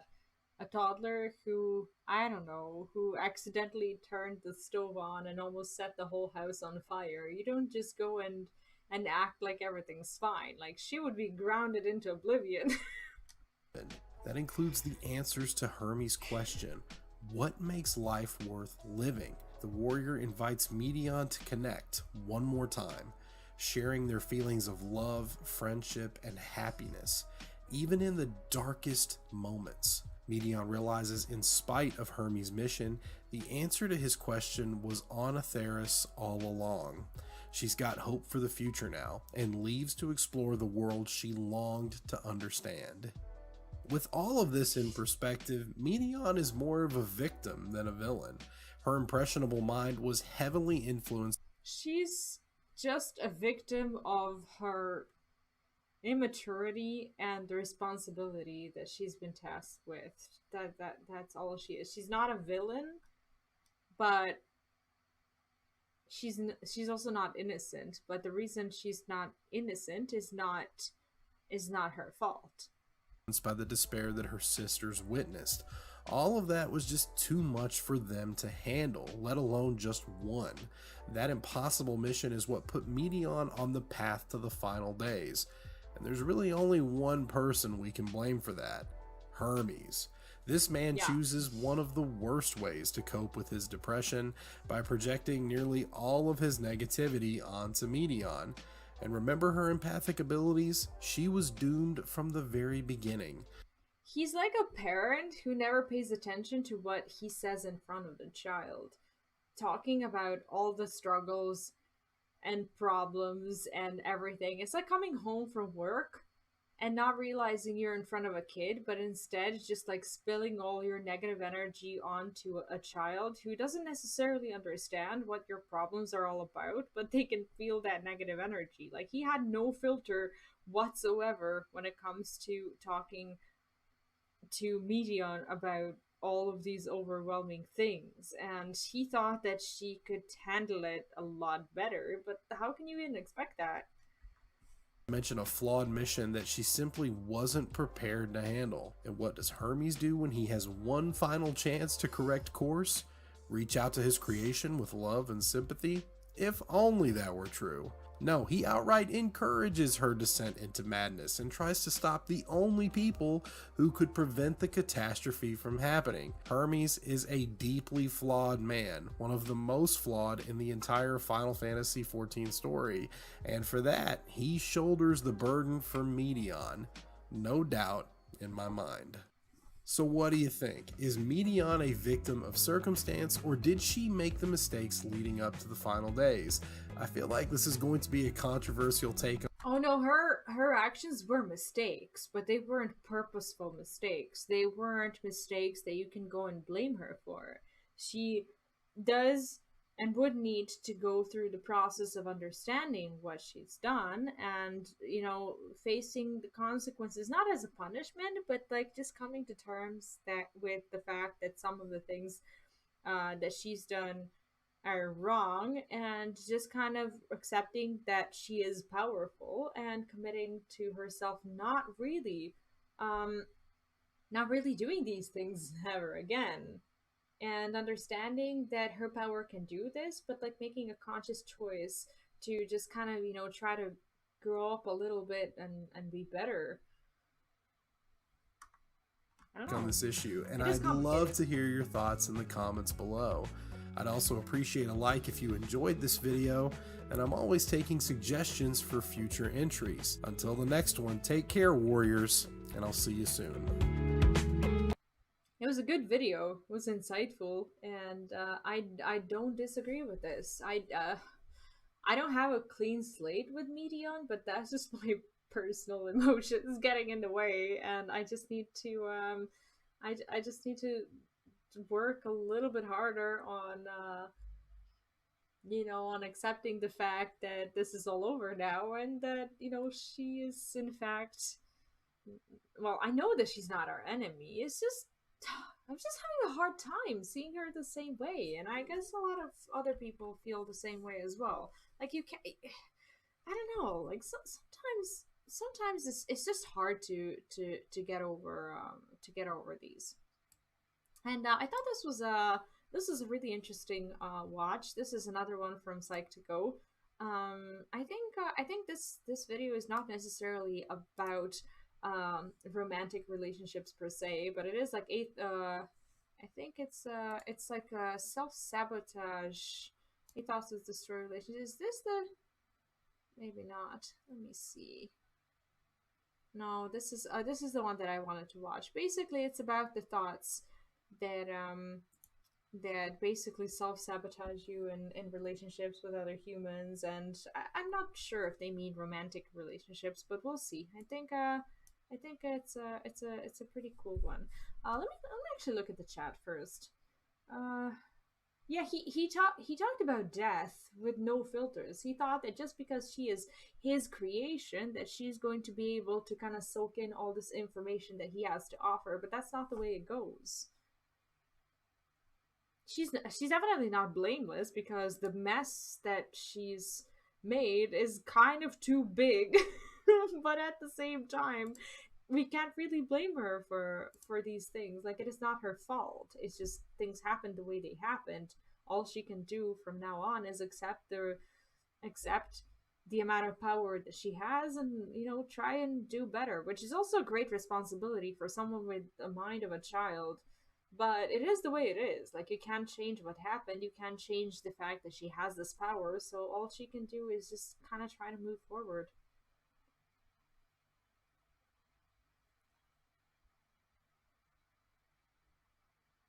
Any reasons why I might be self-sabotaging your relationships? 1.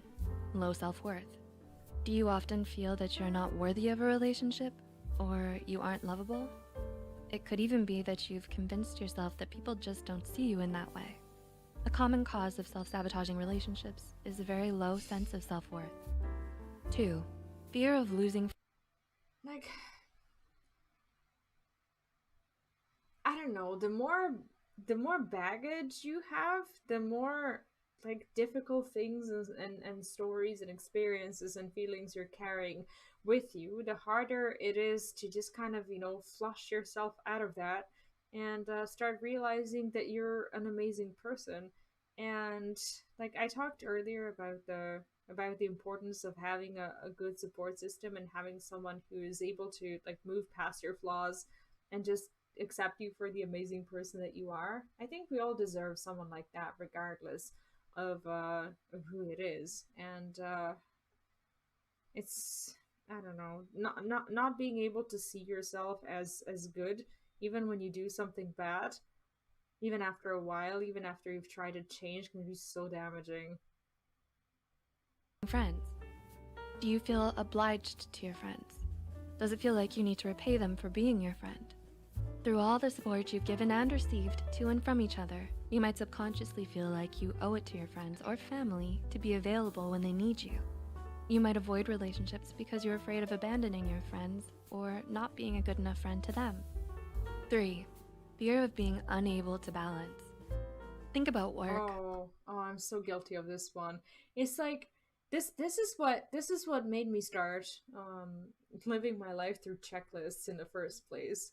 Like, I don't behave like a normal person. Like, I use Trello for my daily things and habits and everything, because I'm easily soaked into one activity and one activity only, to the point where I will, I don't know, forget about I don't know, food or important phone calls that I need to make or whatever, or when I'm with my kid, I I'm totally and justifiably guilty of just wanting to spend my time with him and not ever doing anything else until he goes to bed. Sometimes things need to be done, and sometimes there's like work stuff that can't wait, but I just want to make sure I'm there for him and with him all the time. And sometimes it just doesn't work out for me because like he goes to bed at 7 and I realize that I needed to make like an important phone call or something and it's too late, and the government buildings are no longer open, and it's just like creates a mess for me long term. So I started making like daily checklists of things that I need to do to make sure I think of everything, and it's hard work, but it is ultimately worth it. Friends, family, and your own hobbies. Are there a lot of things in your life fighting for your time? Self-sabotaging might also stem from your fear of being unable to be a good significant other to your partner because you can't divide Because if you only give them a fraction of that time, they can sometimes feel bad about it. Like I had an ex-boyfriend who oh, well, you know, the story beginning with an ex-boyfriend already sounds like a disastrous one, but he would get really mad at me for putting him inside of these like checklists. Like whenever I would need to see him, or whenever we would have a date or something like that, I would put his name on my daily checklist, and he'd be like, why are you doing this? I should just be, like you should take our time for granted in that way. You shouldn't schedule me. And I'm like, well, I have to schedule you so that I make sure I commit my time to you as well. And he can never understand that concept, and it just created a huge mess. Not recommended. your time properly. This happens because you might not have been in many relationships, and you're used to fending for yourself in a certain way. You're afraid that a relationship might cause you to lack the time you put into other things. It could also be connected to losing freedom or a piece of yourself. Number 4, afraid to disappoint them. This is connected to the low self-worth. You're afraid you don't have the skills required to be a good partner. You're afraid of making mistakes or saying or doing the wrong thing, and as a result, you avoid relationships altogether. And number 5, fear of abandonment. Nothing in life is completely without risk. Opening yourself up and having a romantic relationship, like, this is something that everyone has to be able to accept, no matter how amazing and great they are.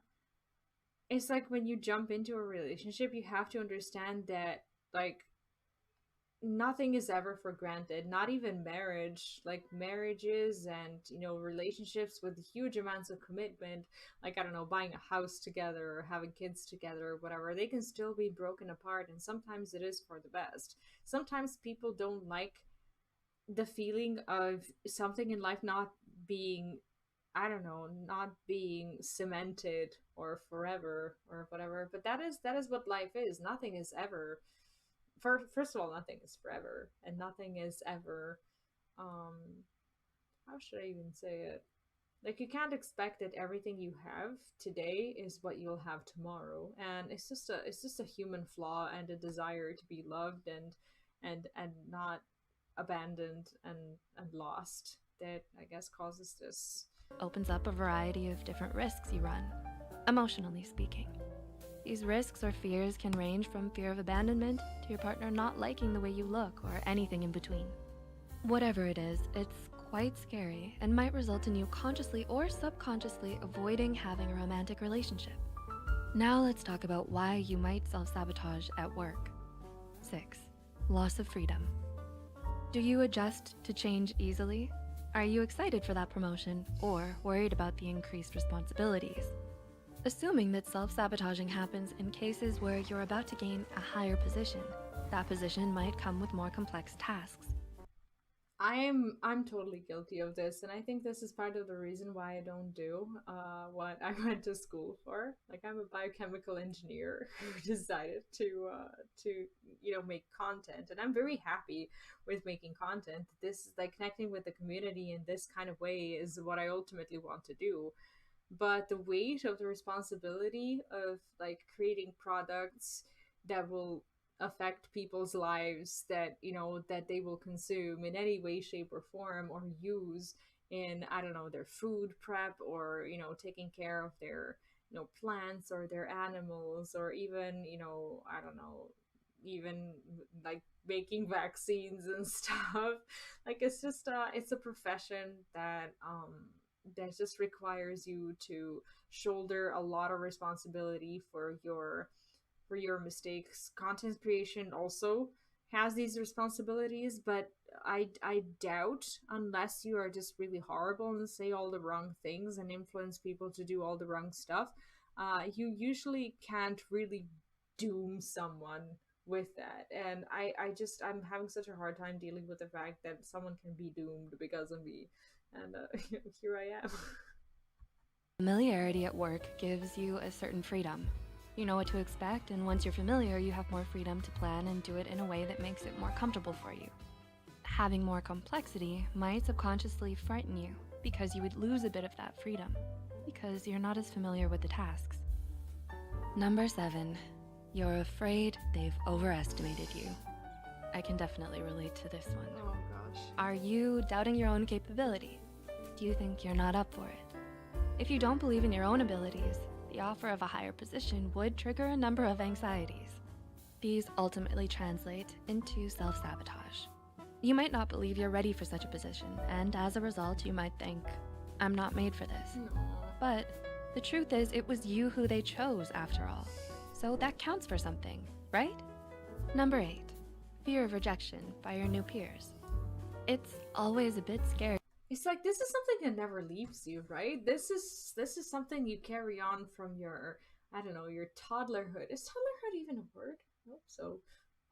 It's like being the new kid in the class kind of feeling. It never really goes away. It's just that when you're an adult and when you need to join like a work collective, the name for the new kid in the class just kind of doesn't exist anymore. And the fact that people don't talk about it in such a way kind of denormalizes your feelings, and it just sucks, because as an adult, you still have these same like instincts from your childhood, but it's no longer socially acceptable to express them, which sucks. Scary to be the new person in a group, right? Especially if those people were first a step above you and are now supposed to be on your own level. You have to learn the ropes, and you're afraid of feeling like an outsider if you don't immediately pick up the new skills. This fear of not being as good as the others might draw you to do subtle things that result in self-sabotage. We hope we were able to give you insight into some of the reasons you might be unknowingly practicing self-sabotage. Can you think of any others? How many do you recognize in your own behavior? Would you like us to publish a video with more advice on how to overcome self-sabotaging? Leave a comment down below about your reason for engaging in this behavior, and please feel free to share any experiences and thoughts you've had as well. If you found this video helpful, be sure to hit the like button and share it with those out there wading in the shady waters of self-sabotage. Do you guys like these videos? Like, I think from time to time, like, I don't know, like, I wanna do good for my community as well, and that's why I throw in these videos as well. Like, I watch them for my own self-improvement as well, and I just hope that whoever watches this, like, you can never know when someone needs them. So hopefully, even though this is not gaming, like, I don't know, a little bit of self-reflection on a Sunday afternoon is not a bad thing for you. But yeah, thank you for enjoying those with me. I think this is where I'm gonna stop for today.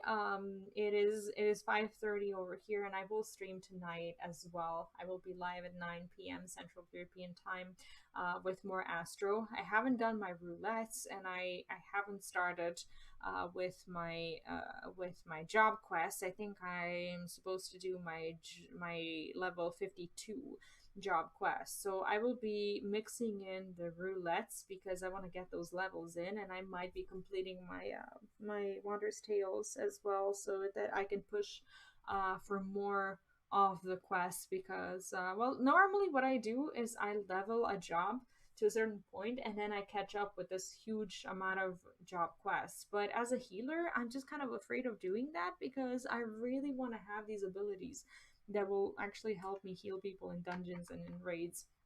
So I want to make sure I do them consistently. And yeah, it is. Yeah, for me, it's a bit later. And NA is like it's like 11:30 or 10:30 a.m. or something like that. So yeah, I guess you are at the beginning of your day, but for me, it is getting dark. I need to get to the store. I need to fill in some documents for my kid's kindergarten. He's starting his daycare tomorrow. I'm terrified and excited, but tomorrow is our first day, so I have to figure out those documents as well and make sure we are ready and prepared for tomorrow. And I need to figure out a way to actually get myself there because I still don't know how I'm gonna do that. I'm not a driver, so I need to figure out the bus routes and whatnot. That's gonna be exciting and fun. But anyway, I'm gonna do all that, and I will be seeing you tonight at 9 p.m. Central European Time, which is 3 p.m. EST. And I hope you have a good rest of your day for the next 3.5 hours, or if I don't see you later on, for the rest of your weekend. Now, I will be seeing you next time on live, in case I don't see you tonight, on Friday, next Friday at 9 p.m. Central European. And in the meantime, throughout the week, there will be videos on the channel as per usual. And yeah, I'm in the meantime looking forward to seeing you in Discord, playing with you, and just enjoying your company. Thank you for hanging out today. I hope this has been fun and useful, and hope you enjoyed the stream.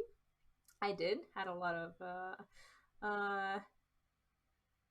haven't told him to find a reason for living. No, I have not. I have kept those difficult topics away from my toddler, hoping that he can have a carefree childhood, unlike her Mrs. Methods. I try to not implement those in my parenthood.